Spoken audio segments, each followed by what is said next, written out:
kakati nno mukwano Epas atukubyeko ka baby banange Epas bwetugerera nga ye atukubyeko ka baby era bwetugamba kati buli omu ayinza okugamba Epas is off the hook. Munange mwana mulenzi bwatyo naye avudde ku katale k'abanoonya avuddeko naye mwe abaleeta emikolo ekiro simanyi kyabakola naye katugende mu maaso tulabe ekiriwo saizi eno nga munange mwana muwala Alicia naye bwati bwalabise omukolo ogutambudde bulungi buli kimu kitambudde bulungi ate ngeri essanyu kyensobola okubagamba nti lingi nnyo olunaku olwaleero era munange obugalo oba comment section yonna essaawa yonna egenda kubeera ng'ejjula. Congratulations katulabe video mu maaso wano. The Union Media Hub ignites. Zo shades ez'omulembe tulina walala bwogenda kuzijja okujjako ku Barbie Shades 256 bano mukwano balina shades eza buli kala ogirayo omuserebu ogirayo omusileya beera nga munange obakubirako ku nnamba ezo obeere nga munange weefunira shades ez'omulembe engumu ku bbeeyi nsaamusaamu ate nga mpangaazi. Ennamba zaabwe ziri awo bakubireko tojja kwejjusa. Barbie Shades 256 bagamba nti enhance your look.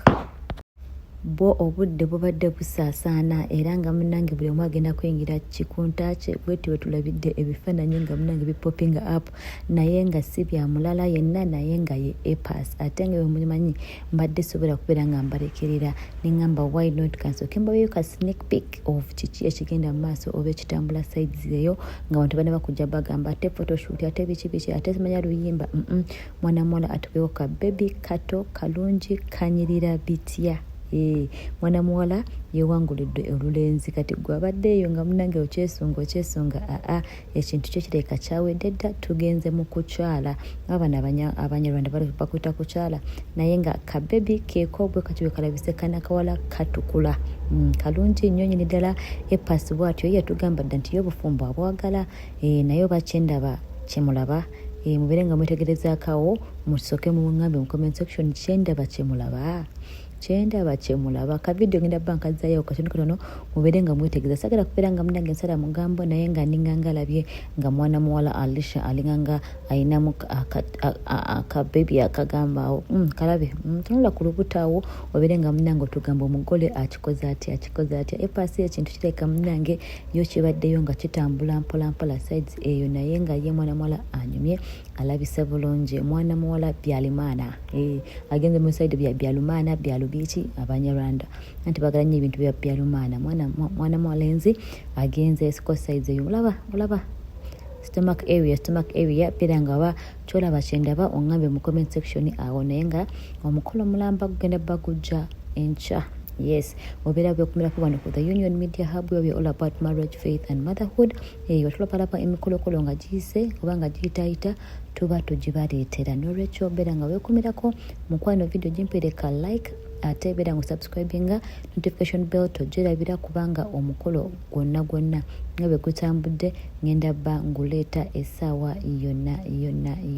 Kakati no tulabyeko Prim nga ye metron wakuguda omukolo Prim aliddwa emikolo abadde yakava mu mukolo gwa Tina TS nga ye metron ne wano tumulaba nga munnange era alinganga ye metron naye good for you baby girl olabika muntu mulungi olaba nga ayina double manya that means she's a good friend oba she's a good person kubanga nga wempise bambagamba woba olonda metron olina okulonda omuntu gwe weesiga oba gwoyagala like gwosobola okusharingako ebintu byo naye nga ye passport balabise mu white suit abana balabo bambadde green ne babeera nga munnange balabise bulungi nnyo nnyini ddala tugambe nti Epas wattu congratulations.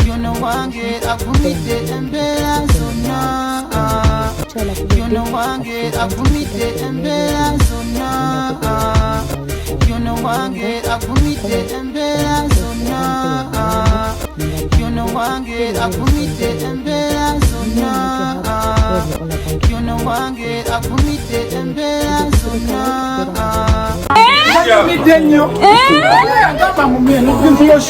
mulalu olinayo oluyimba olupya njagala kakisi No money, don't give them too much, they'll faint. Kakes wakajewa. Kakes, London. London. Midenyo. Ngaba mumelo. Midenyo. Ngaba mumelo. Video shoot. Mulalu. Oinayo oluyimba olupya. Njagala kakis. Kakis. No money, don't give them too much, they'll faint. Kakes wakajewa. Kakes, London. London. Midenyo. Ngaba mumelo.